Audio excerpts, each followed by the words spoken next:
Hi hello ಎಲ್ರಿಗೂ ನಮಸ್ಕಾರ. ಈ ವಿಡಿಯೋ ಅಪ್ಪು ಬರ್ಡೇ ದಿನ ಶೂಟ್ ಮಾಡಿರೋ ವಿಡಿಯೋ. ಅವರು ಬರ್ತ್ಡೇ ಎಲ್ಲ ಸೆಲೆಬ್ರೇಷನ್ ಮಾಡ್ಕೊಳ್ಳೋಕ್ಕೆ ಇಷ್ಟ ಆಗೋದಿಲ್ಲ. ಹಾಗಾಗಿ ಅವ್ರ ಬರ್ಡೇ ದಿನ ಅಟ್ಲೀಸ್ಟ್ ಅವ್ರಿಗೆ ಇಷ್ಟ ಆಗಿರೋ ಅಡುಗೆ ಆದರೂ ಮಾಡಿಕೊಡೋಣ ಅಂತಂದೇಳಿ ಅಂದ್ಕೊಂಡೆ. ಇವತ್ತು ಬೆಳಗಿನ ತಿಂಡಿಗೆ ಇಡ್ಲಿ ಮತ್ತು ಚಟ್ನಿ ಮಾಡ್ತಾ ಇದ್ದೀನಿ. ಅವರು ಟಿಫನ್ ಮಾಡಿಕೊಂಡು ಹೊರಗಡೆ ಹೋದರು. ಹಾಗಾಗಿ ಮಧ್ಯಾಹ್ನಕ್ಕೆ ನಾನು ಅದನ್ನೇ ತಿಂದ್ಕೊಂಡೆ. ನೈಟ್ಗಿನ ಸ್ಪೆಷಲ್ ಮಾಡೋಣ ಅಂತ ಅಂದ್ಕೊಂಡು ಪನ್ನೀರ್ ಪಲಾವ್ ಮತ್ತು ಸಬ್ಬಕ್ಕಿ ಪಾಯಸ ಮಾಡೋಣ ಅಂತಂದೇಳಿ ಅಂದ್ಕೊಂಡಿದ್ದೀನಿ. ಚಟ್ನಿ ಮಾಡೋದಕ್ಕೆ ಮೊದಲಿಗೆ ನಾನು ಶೇಂಗಾ, ಹಸಿರು ಮೆಣಸಿನಕಾಯಿ, ಕರಿಬೇವು ನಾನು ಹುರ್ಕೊಂಡಿದ್ದೀನಿ. ನಂತರ ಒಂದು ಮಿಕ್ಸಿ ಜಾರಿಗೆ ಕಾಯಿ ತುರಿ, ಶೇಂಗಾ, ಹಸಿರು ಮೆಣಸಿನಕಾಯಿ, ಕರಿಬೇವು, ಬೆಳ್ಳುಳ್ಳಿ, ಉಪ್ಪು, ಜೀರಿಗೆ ಮತ್ತು ಸ್ವಲ್ಪ ಹುಣಸೆ ಹಣ್ಣು, ಕೊತ್ತಂಬರಿ ಸೊಪ್ಪು ಹಾಕಿ ಸ್ವಲ್ಪನೇ ನೀರು ಹಾಕಿ ಮಿಕ್ಸಿ ಹಾಕ್ಕೊಂಡು ಬಂದಿದ್ದೀನಿ. ನೋಡಿ, ಇಷ್ಟು ನುಣ್ಣಗಾಗಿರಬೇಕು. ಇಡ್ಲಿಗೆ ಸ್ವಲ್ಪ ಜಾಸ್ತಿನೇ ನುಣ್ಣಗಾಗಿರಬೇಕು ಚಟ್ನಿ. ದೋಸೆಗೆಲ್ಲ ಸ್ವಲ್ಪ ತರಿದ್ರೆ ನಡೆಯುತ್ತೆ. ನಂತರ ಇದಕ್ಕೆ ಸ್ವಲ್ಪ ಒಗ್ಗರಣೆ ಕೊಡ್ತಾ ಇದ್ದೀನಿ. ಸ್ವಲ್ಪ ಎಣ್ಣೆ ಹಾಕಿ, ಆಮೇಲೆ ಸಾಸಿವೆ ಹಾಕಿ, ಕರಿಬೇವು, ಎರಡು ಒಣಮೆಣಸಿನ್ಕಾಯಿ ಹಾಕಿ ಮತ್ತು ಮಿಕ್ಸಿ ಹಾಕಿದ್ವಲ್ಲ ಆ ಚಟ್ನಿ ಕೂಡ ಹಾಕಿದರೆ ಚಟ್ನಿ ಕೂಡ ರೆಡಿಯಾಗಿದೆ. ಇವತ್ತು ನಾನು ರವೆ ಇಡ್ಲಿ ಮಾಡ್ತಾ ಇರೋದು. ನಾನು ರವೆನ 9 hours ನೆನೆ ಹಾಕಿದ್ದೆ. ಅದ್ರ ಜೊತೆಗೆ ಉದ್ದಿನಕಾಳು ಮತ್ತು ಅವಲಕ್ಕಿ ಕೂಡ ನೆನೆ ಹಾಕಿ ನೈಟ್ ಮಿಕ್ಸಿಗೆ ಹಾಕಿ ಮೂರನ್ನು ಮಿಕ್ಸ್ ಮಾಡಿ ಚೆನ್ನಾಗಿ ಫರ್ಮೆಂಟೇಷನ್ ಆಗೋಕ್ಕೆ ಬಿಟ್ಟಿದ್ದೆ 9 hours. ಈ ಚಳಿಗಾಲ ಇದ್ದರೆ ಸ್ವಲ್ಪ ಬೇಗನೆ ಮಿಕ್ಸಿ ಹಾಕೋಬೇಕು, ಇಲ್ಲಾಂದರೆ ಚೆನ್ನಾಗಿ ಉಬ್ಬಿ ಬರೋದಿಲ್ಲ ಹಿಟ್ಟು. ಹಾಗಾಗಿ ನಾನು ಉಪ್ಪು ಹಾಕಿ ಚೆನ್ನಾಗಿ ಮಿಕ್ಸ್ ಮಾಡಿಕೊಂಡೆ ಹಿಟ್ಟಿಗೆ. ಹಾಗೆ ಇಡ್ಲಿ ಸ್ಟ್ಯಾಂಡ್ಗೆ ಸ್ವಲ್ಪ ತುಪ್ಪ ಹಚ್ಚಿ ಸವರ್ಕೊಳ್ತಾ ಇದ್ದೀನಿ. ನಾನು ಪ್ಲಾಸ್ಟಿಕ್ ಕವರೆಲ್ಲ ಯೂಸ್ ಮಾಡೋದಿಲ್ಲ, ಹಾಗೆ ಬಟ್ಟೆ ಕೂಡ ನಾನು ಯೂಸ್ ಮಾಡೋದಿಲ್ಲ. ದಯವಿಟ್ಟು ಪ್ಲಾಸ್ಟಿಕ್ ಕವರ್ನ ಯಾರು ಯೂಸ್ ಮಾಡಬೇಡಿ, ಯಾಕೆಂದರೆ ಕ್ಯಾನ್ಸರ್ ಬರೋ ಚಾನ್ಸಸ್ಸು ಜಾಸ್ತಿ ಇರುತ್ತೆ. ಮನೇಲಿ ಚಿಕ್ಕ ಮಕ್ಕಳೆಲ್ಲ ಇರ್ತಾವಲ್ಲ, ಹಾಗಾಗಿ ಪ್ಲಾಸ್ಟಿಕ್ ಕವರಲ್ಲಿ ಯೂಸ್ ಮಾಡಬೇಡಿ. ಸಾಧ್ಯವಾದರೆ ಕಾಟನ್ ಬಟ್ಟೆನೇ ಯೂಸ್ ಮಾಡ್ಬೋದು. ನಾನು ಜಸ್ಟ್ ತುಪ್ಪ ಹಚ್ಚಿ ಸವರ್ಕೊಳ್ತೀನಿ ಅಷ್ಟೇ. ತುಂಬ ಚೆನ್ನಾಗಿ ಬರುತ್ತೆ, ಸಾಫ್ಟಾಗಿ ಇರ್ತವೆ ಕೂಡ ಇಡ್ಲಿ. ನೋಡಿ ನೀವೇ ಬೇಕಾದರೆ. ಇಷ್ಟರೊಳಗಡೆ ನಮ್ಮ ಕೆಂಪುನು ಬಂದಿದ್ಲು, ಅವಳನ್ನು ಕೂಡ ಮಾತಾಡಿಸ್ತಾ ಇದ್ದೀನಿ ಏನು ಅಂತಂದೇಳಿ. ಅಮ್ಮ, ಇವತ್ತು ಅಂಕಲ್ ಬರ್ಡೇ ಇದೆ. ಸ್ಪೆಷಲ್ ಆಗಿ ಏನಾರ ಚಿಕನ್ ಕೊಡಿಸ್ತೀಯಾ ನನಗೆ? ಪ್ಲೀಸ್. ನೀನು ಡೈಲಿ ಹಾಲು ಹಾಕಿರೋದು ಕುಡಿದು ಬೋರ್ ಆಗುತ್ತೆ. ಇವನ್ನೆಲ್ಲ ಹಾಕ್ಬೇಡ ನನ್ನ ತಲೆ ಮೇಲೆ, ನನಗೆ ಚೆನ್ನಾಗಿ ಅನ್ಸೋದಿಲ್ಲ. ನಿನ್ನ ಜೊತೆ ಬಂದರೆ ಇದೇ ಆಯ್ತು ನೋಡು. ನಾನು ಹಿಂಗೆ ಮಾಡಿದ್ರೆ ಮನೆ ಬಿಟ್ಟು ಹೋಗ್ತೀನಿ ಅಷ್ಟೇ. ಏನೋ ಹೋಗ್ಲಿ ಪಾಪ, ನೀನು ಒಬ್ಬಳೇ ಇರ್ತೀಯ, ನಾನು ಒಬ್ಬಳೇ ಇದ್ದೀನಿ ಅಂತಂದೇಳಿ ನಿನ್ನ ಜೊತೆ ಇದ್ರೆ ಈ ಥರ ಎಲ್ಲ ಮಾಡ್ತೀಯ. ಪ್ಲೀಸ್ ಅಮ್ಮ, ಹಿಂಗೆಲ್ಲ ಮಾಡಬೇಡ ನೀನು ನನಗೆ. ನಿನ್ನ ಕಣ್ಣಿಗೆ ನಾನೇನು ಜೋಕರ್ ಥರ ಕಾಣಿಸ್ತಾ ಇದ್ದೀನಾ? ನನಗೇನು ವ್ಯಾಲ್ಯೂನೇ ಇಲ್ಲ ಈ ಮನೆಯಲ್ಲಿ. ಇರು, ನಮ್ಮ ಅಮ್ಮನಿಗೆ ಹೋಗಿ ಹೇಳಿ ಬರ್ತೀನಿ. ನಮ್ಮಮ್ಮ ಏನೋ ನಿನ್ನ ಕಂಡ್ರೆ ಇಷ್ಟ ಅಂತಂದೇಳಿ ನಾನು ಬಿಟ್ಟು ಹೋಗಿರೋದು ಅಷ್ಟೇ. ಇಲ್ಲಾಂದ್ರೆ ನಾನು ಇಷ್ಟೊತ್ತಿಗೆ ಕರ್ಕೊಂಡೋಗಿ ನಾನು ಒಳ್ಳೆ ಒಂದು ಮನೇಲಿ ಅರಮನೆಯಲ್ಲಿ ಇಟ್ಟಿರ್ತಿದ್ಲು. ನೀನು ಇದೆಯಾ ನೋಡು ಒಳ್ಳೆ ಕೇಳ್ತಾರ ಮಾಡ್ಬಿಡಮ್ಮ ನೀನು. ಇರು, ಅಂಕಲ್ ಬರಲಿ ಹೇಳ್ತೀನಿ. ಅಂಕಲ್ಗೂ ನಿನಗೂ ಫಿಟ್ಟಿಂಗ್ ಇಟ್ಟು ಮನೆ ಬಿಟ್ಟು ಹೋಗ್ತೀನಿ. ಅವಾಗೇನು ಮಾಡ್ತೀಯಾ? ನನಗೆ ಕೋಪ ಬರೋವರೆಗೂ ಮಾತ್ರ ನಿನ್ನವ. ಕೋಪ ಬಂದ್ರೆ ನಂದೇ ಹವ. ನೋಡ್ತೀಯಾ ನೀನು? ಏನು ಕೆಂಪು? ಏನಮ್ಮ ಕೆಂಪು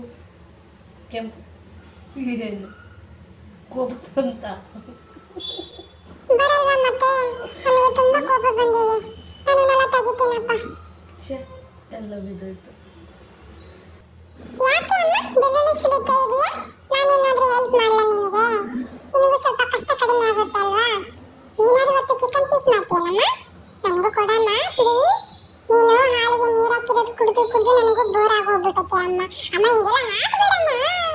ನಾನು ಎಷ್ಟು ಚೆನ್ನಾಗಿದ್ದೀನಿ, ನೀನು ನೋಡಿ ಹಿಂಗೆ ಮಾತ್ರ ಬೇಜಾರಾಗಲ್ಲ ನನಗೆ? ಪ್ಲೀಸ್ ಅಮ್ಮ, ಭಾಳ ಬೇಜಾರಾಗುತ್ತೆ. ಅಯ್ಯೋ, ಕ್ಯಾಮ್ರಾ ಬೇರೆ ಆನ್ ಮಾಡಿದ್ಯಲ್ಲಮ್ಮ, ನನ್ನ ಮರ್ಯಾದೆ ಎಲ್ಲ ಹೋಗುತ್ತೆ. ಅದಕ್ಕೇನೆ ಹೇಳ್ತಾರಲ್ಲ ಫಿಲ್ಟರ್ ಅಂತ, ಅದನ್ನ ಹಾಕಿದ್ದೇ ಇಲ್ಲಮ್ಮ. ನಾನು ಚೆನ್ನಾಗಿ ಕಾಣಿಸ್ಬೇಕಲ್ವಾ? ಕೋಪ ಬರ್ತದಾ ನನ್ನ ಮೇಲೆ? ಏನು ಗುರಾಯಿಸ್ತಿರೋದು? ಏನು ಗುರಾಯಿಸಿಲ್ಲ, ಸುಮ್ಮನೆ ಕೂತಿದ್ದೀನಿ. ನಿನ್ನ ಕಣ್ಣಿಗೆ ಹೆಂಗೆ ಕಾಣ್ತೀನಿ ನಾನು?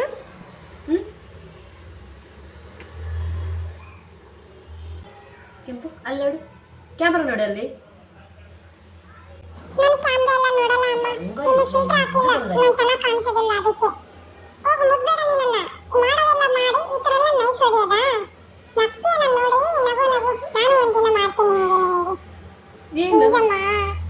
ನಮ್ಮ ಕೆಂಪನ್ನು ಮಾತಾಡ್ಸೋದ್ರೊಳಗಡೆ ಆಲ್ರೆಡಿ ಇಡ್ಲಿನೂ ರೆಡಿಯಾಗಿತ್ತು. ತುಂಬ ಸಾಫ್ಟಾಗಿ ಚೆನ್ನಾಗಿ ಬಂದಿದ್ದಾವೆ. ಹಿಂಗೆ ಟಚ್ ಮಾಡಿ ನೋಡಿದರೆ ಕೈಗೆ ಅಂಟಬಾರ್ದು, ಆವಾಗ ಇಡ್ಲಿ ಪರ್ಫೆಕ್ಟಾಗಿ ಆಗಿದೆ ಅಂತಂದೇಳಿ ಅರ್ಥ. ಸೊ ನೋಡಿ, ಈ ಥರ ಚೆನ್ನಾಗಾಗಿದೆ ಇಡ್ಲಿ ಸಹ. ನಾನು ಇಡ್ಲಿನ ಕುಕ್ಕರಲ್ಲೇ ಮಾಡೋದು. ಇದ್ರದ್ದು ಪಾತ್ರೆ ಬಂದಿತ್ತು, ಅದು ಬಾಣಲಿ ಥರ ಇತ್ತು. ಇಡ್ಲಿ ಅಷ್ಟೊಂದು ಚೆನ್ನಾಗಿ ಬರ್ತಾ ಇರಲಿಲ್ಲ, ನೀರೆಲ್ಲ ಮೇಲೆ ಉಕ್ಕಿ ಬರೋದು. ಹಾಗಾಗಿ ನಾನು ಕುಕ್ಕರ್ ಯೂಸ್ ಮಾಡ್ತೀನಿ. ಅದಕ್ಕೆ ಗ್ಯಾಸ್ಕೆಟ್ ಒಂದು ರಿಮೂವ್ ಮಾಡಿದರೆ ಆಗೋಯ್ತು. ಹಾಗೆ ಈ ನೀರು ಕುದಿಯೋ ಟೈಮಲ್ಲಿ ಸ್ವಲ್ಪ ಹುಣಸೆಹಣ್ಣು ಹಾಕಿದರೆ ಪಾತ್ರೆ ಬ್ಲ್ಯಾಕ್ ಆಗೋದಿಲ್ಲ ಮತ್ತು ಬೇಗ ಕ್ಲೀನ್ ಮಾಡ್ಕೋಬೋದು ಅಂತಂದೇಳಿ. ಕೆಲವೊಬ್ಬರು ರವೆನ ನೈಟ್ ನೆನೆ ಇಟ್ಬಿಟ್ಟು ಬೆಳಗ್ಗೆ ಇಡ್ಲಿ ಮಾಡ್ತಾರೆ. ಆ ಥರ ಮಾಡೋದ್ರಿಂದ ಇಡ್ಲಿ ಸಾಫ್ಟಾಗಿ ಚೆನ್ನಾಗಿ ಬರೋದಿಲ್ಲ. ಬಿಸಿ ಇದ್ದಾಗೆ ತಿನ್ಬೋದು, ಬಟ್ ತಣ್ಣಗಾದ್ರಪ್ಪ ಅಂದರೆ ಅದು ತುಂಬ ಕಲ್ ಥರ ಇರ್ತವೆ, ಚೆನ್ನಾಗಿ ಅನಿಸಲ್ಲ, ಟೇಸ್ಟ್ ಕೂಡ ಚೆನ್ನಾಗಿ ಬರೋದಿಲ್ಲ. ಹಾಗಾಗಿ ರವೆನ 7ರಿಂದ 8 ತಾಸು ನೆನೆ ಹಾಕಬೇಕು. ಅದಕ್ಕೆ ಉದ್ದಿನಬೇಳೆ ಮತ್ತು ಅವಲಕ್ಕಿನ ಮಿಕ್ಸಿಗೆ ಹಾಕಿ ರವೆ ಮತ್ತು ಮಿಕ್ಸಿ ಹಾಕಿರೋದನ್ನ ಚೆನ್ನಾಗಿ ಮಿಕ್ಸ್ ಮಾಡಿ ಫರ್ಮೆಂಟೇಷನ್ ಬಿಟ್ಟರೆ ಒಂದು 8ರಿಂದ 9 ತಾಸು ಇಡ್ಲಿ ತುಂಬಾ ಸಾಫ್ಟಾಗಿ ಚೆನ್ನಾಗಿ ಬರುತ್ತೆ. ಇಡ್ಲಿ ತಣ್ಣಗಾದರೂ ಸಹ ತಿನ್ಬೋದು, ಅಷ್ಟು ಟೇಸ್ಟಿಯಾಗಿ ಚೆನ್ನಾಗಿರುತ್ತೆ. ಇದಕ್ಕೆ ಕಾಂಬಿನೇಷನ್ ಆಗಿ ಇವತ್ತು ನಾನು ಚಟ್ನಿ ಮಾಡಿದ್ದೀನಿ. ನಾನು ಟಿಫನ್ ಮಾಡಿಕೊಂಡು ಮನೆ ಕೆಲಸ ಎಲ್ಲ ಮುಗಿಸ್ಕೊಂಡೆ. ಸಂಜೆ ಆಗೋದ್ರೊಳಗಡೆ ಅಪ್ಪನೂ ಬಂತು. ದೇವಸ್ಥಾನಕ್ಕೆ ಹೋಗ್ಬಿಟ್ಟು ಬರೋಣ ಅಂತಂದೇಳಿ ಅಂದ್ಕೊಂಡ್ವಿ.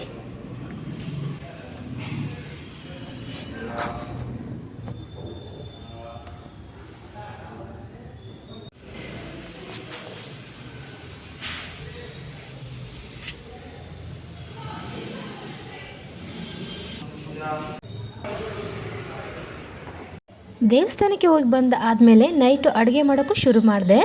ಮೊದಲಿಗೆ ನಾನು ಸಬ್ಬಕ್ಕಿ ಪಾಯಸ ಮಾಡ್ತಾಯಿದ್ದೀನಿ. ಇದಕ್ಕೆ ಸಬ್ಬಕ್ಕಿ, ಶಾವಿಗೆ, ಡ್ರೈ ಫ್ರೂಟ್ಸು ಮತ್ತು ಕೊಬ್ಬರಿ, ಸಕ್ಕರೆ, ತುಪ್ಪ ತೊಗೊಂಡಿದ್ದೀನಿ.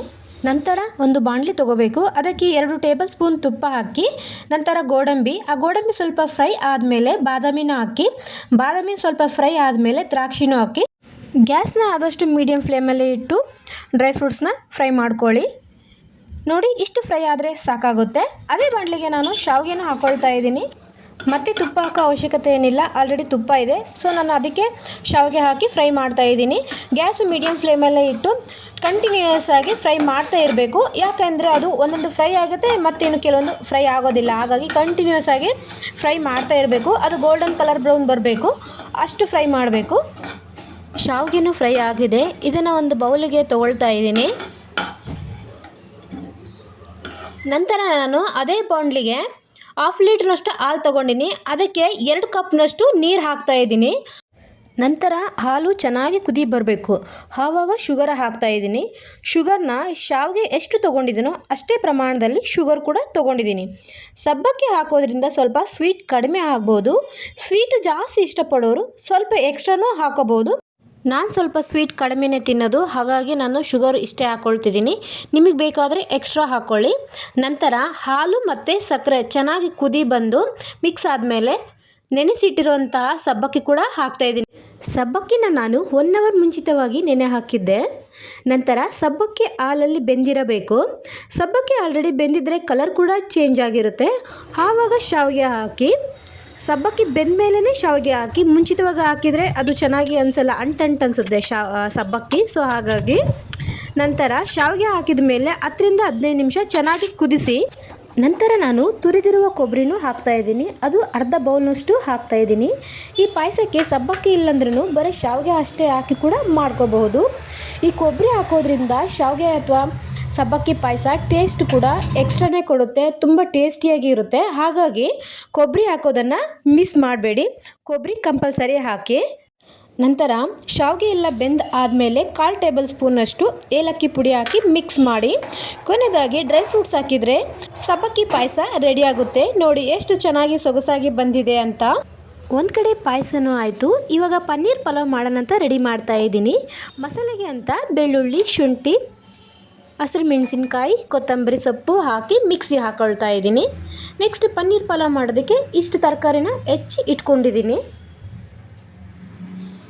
ನಂತರ ಒಂದು ಕುಕ್ಕರ್ಗೆ 2 ಟೇಬಲ್ ಸ್ಪೂನಷ್ಟು ತುಪ್ಪ ಹಾಕ್ತಾಯಿದ್ದೀನಿ. ನಂತರ ಸ್ವಲ್ಪ ಎಣ್ಣೆನೂ ಹಾಕ್ತಾಯಿದ್ದೀನಿ. ಪಲಾವ್ಗೆ ತುಪ್ಪ ಹಾಕೋದ್ರಿಂದ ಟೇಸ್ಟು ಸೂಪರಾಗಿ ಬರುತ್ತೆ. ನಂತರ ಎಲ್ಲ ಸ್ಪೈಸಸ್ಗಳನ್ನು ಹಾಕಿ ಈರುಳ್ಳಿನ ಹಾಕ್ತಾಯಿದ್ದೀನಿ. ಅದನ್ನು ಫ್ರೈ ಆದಮೇಲೆ ಮಿಕ್ಸಿಗೆ ಹಾಕಿದ್ವಲ್ಲ ಮಸಾಲೆ, ಅದನ್ನು ಕೂಡ ಹಾಕಿ ಫ್ರೈ ಮಾಡ್ಕೊಳ್ತಾ ಇದ್ದೀನಿ. ಈ ಮಸಾಲೆ ವಾಸನೆ ಹೋಗೋವರೆಗೂ ಫ್ರೈ ಮಾಡ್ಕೋಬೇಕು. ಈ ಮಸಾಲೆ ಫ್ರೈ ಆಗಿದ್ದರೆ ಆಲ್ರೆಡಿ ಎಣ್ಣೆ ಬಿಟ್ಟಿರುತ್ತೆ, ಆವಾಗ ತರಕಾರಿ ಹಾಕ್ಕೊಳ್ಳಿ. ನಾನು ತರಕಾರಿನ ಜಸ್ಟ್ ಕ್ಯಾರೆಟು ಮತ್ತು ಬೀನ್ಸ್ ತೊಗೊಂಡಿದ್ದೀನಿ ಅಷ್ಟೇ. ಅದನ್ನು ಕೂಡ ಚೆನ್ನಾಗಿ ಫ್ರೈ ಮಾಡ್ಕೊಳ್ಳಿ. ನಂತರ ಟೊಮೊಟೊ ಹಾಕಿ, ಟೊಮೊಟೊ ನಾನು 2 ತೊಗೊಂಡಿದ್ದೆ 1 ಗ್ಲಾಸ್ ರೈಸ್ಗೆ. ಅದನ್ನು ಕೂಡ ಫ್ರೈ ಮಾಡ್ಕೊಳ್ಳಿ. ಇದು ಹುಳಿ ಕಡಿಮೆ ಇದೆ, ಹಾಗಾಗಿ ನಾನು 2 ಟೊಮೊಟೊ ತೊಗೊಂಡಿದ್ದೆ. ಹುಳಿ ಜಾಸ್ತಿ ಇದ್ದರೆ ಒಂದು ತೊಗೊಂಡ್ರೆ ಸಾಕಾಗುತ್ತೆ. ನಂತರ ಫ್ರೈ ಆದಮೇಲೆ ಬಟಾಣಿ ಕೂಡ ಹಾಕ್ತಾಯಿದ್ದೀನಿ. ಬಟಾಣಿ ಕೂಡ ಫ್ರೈ ಆದಮೇಲೆ ಪನ್ನೀರ್ ಹಾಕಿ ಮಿಕ್ಸ್ ಮಾಡ್ತಾಯಿದ್ದೀನಿ. ನಾನು 1 ಗ್ಲಾಸ್ ರೈಸ್ ತೊಗೊಂಡಿದ್ದೆ, ಅದಕ್ಕೆ ನಾನು 2 ಗ್ಲಾಸ್ನಷ್ಟು ನೀರು ಹಾಕ್ತಾಯಿದ್ದೀನಿ. ಅಕ್ಕಿನ ಸ್ವಲ್ಪ ಹೊತ್ತು ನೆನೆ ಹಾಕಿದ್ದೆ ನಾನು ತರಕಾರಿ ಕಟ್ ಮಾಡೋದಕ್ಕೂ ಮುಂಚಿತವಾಗಿ. ಅಕ್ಕಿ ನೆನೆಸೋದ್ರಿಂದ ರೈಸು ಉದುರಾಗಿ ಚೆನ್ನಾಗಿ ಬರುತ್ತೆ ಅಂತ, ಹಾಗಾಗಿ ಅಕ್ಕಿನ ಸ್ವಲ್ಪ ಹೊತ್ತು ನೆನೆ ಹಾಕಿ ನಂತರ ನೀರು ಕುದಿ ಬಂದು ಆದಮೇಲೆ ಟೇಸ್ಟ್ ಕೂಡ ನೋಡಿ ಒಂದು ಸಾರಿ. ಉಪ್ಪು ಬೇಕಾದರೆ ಸ್ವಲ್ಪ ಉಪ್ಪು ಹಾಕಿ, ಹುಳಿ ಕಡಿಮೆ ಆಗಿದ್ದರೆ ಒಂದು ಸ್ವಲ್ಪ ನಿಂಬೆ ಹುಳಿ ಕೂಡ ಹಾಕೋಬೋದು. ನಾನು ಕೂಡ ಟೇಸ್ಟ್ ನೋಡಿ ಒಂದು ಸ್ವಲ್ಪ ಉಪ್ಪು ಹಾಕ್ಕೊಂಡೆ. ನಂತರ ನಾನು ನೆನೆಸಿಟ್ಟಿರುವಂಥ ಅಕ್ಕಿನೂ ಹಾಕಿ ಮಿಕ್ಸ್ ಮಾಡ್ತಾಯಿದ್ದೀನಿ. ಇದಕ್ಕೆ ಸ್ವಲ್ಪ ಹುಳಿ ಕಡಿಮೆ ಆಗಿತ್ತು, ಹಾಗಾಗಿ ನಾನು ನಿಂಬೆ ಹುಳಿ ಹಾಕ್ತಾಯಿದ್ದೀನಿ. ಯಾವುದೇ ಪಲಾವ್ ಮಾಡಿರಲಿ ಸ್ವಲ್ಪ ನಿಂಬೆ ಹುಳಿ ಹಾಕೋದ್ರಿಂದ ಟೇಸ್ಟು ಚೆನ್ನಾಗಿರುತ್ತೆ.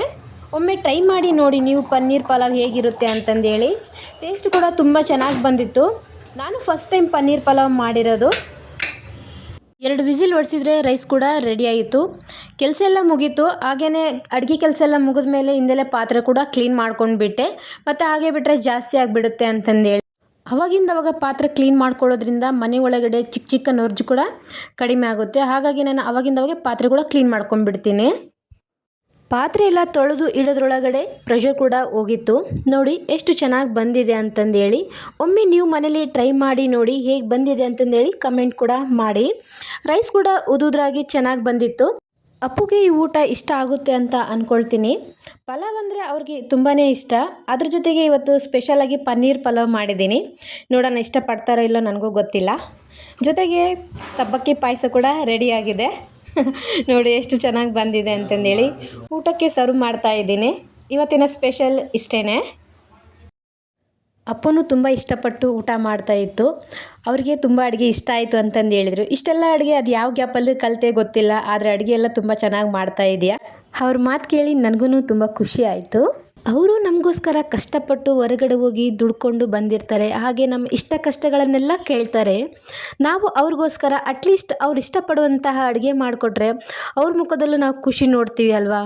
ಇವತ್ತಿನ ವಿಡಿಯೋ ಇಷ್ಟ ಆಗಿದೆ ಅಂತ ಅಂದ್ಕೊಳ್ತೀನಿ. ಈ ವಿಡಿಯೋ ಇಷ್ಟ ಆದರೆ ದಯವಿಟ್ಟು ಸಬ್ಸ್ಕ್ರೈಬ್ ಮಾಡ್ಕೊಳ್ಳೋದನ್ನು ಮರಿಬೇಡಿ. ಹಾಗೆ ಲೈಕ್ ಕೊಡೋದನ್ನು ಮರಿಬೇಡಿ. ಹಾಗೆ ಅಪ್ಪು ಬರ್ಡೇಗೆ ವಿಶ್ ಮಾಡಿ. ಮತ್ತೆ ನೆಕ್ಸ್ಟ್ ವಿಡಿಯೋದಲ್ಲಿ ಸಿಗ್ತೀನಿ. ನಮಸ್ಕಾರ.